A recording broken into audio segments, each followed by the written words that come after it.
if you look at the history of censorship in India, and Prime Minister Nehru's long record of censorship is also well understood and well established. In fact, scientist and researcher Anand Ranganathan has compiled a very exhaustive list of books, of magazines, of songs, films, newspapers that were either banned, and journalists and artists that were jailed by Prime Minister Nehru, which is very easily accessible on Twitter.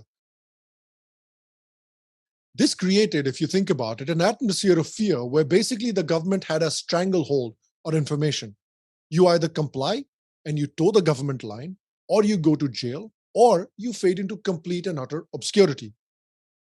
This is why Veer Savarkar, who is an open critic of Mahatma Gandhi and Prime Minister Nehru's appeasement of the Muslim community, as well as an open critic of Gandhiji's support to the Khilafat movement, was basically completely sidelined from the history curriculum, and for decades was wrongly painted as simply a Hindu bigot as well as a British collaborator.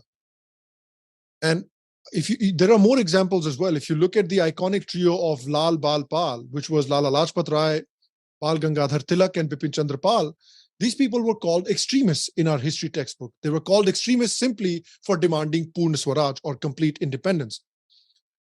And no wonder also that rather than calling them revolutionaries, which they were armed freedom fighters, many of our revolutionaries.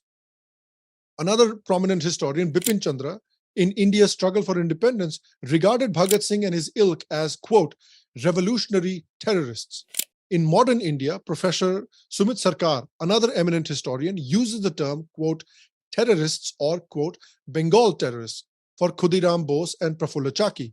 Very recently too, Sunil Khilnani, in his latest book, Incarnations, calls Veer Savarkar, quote, the young terrorist.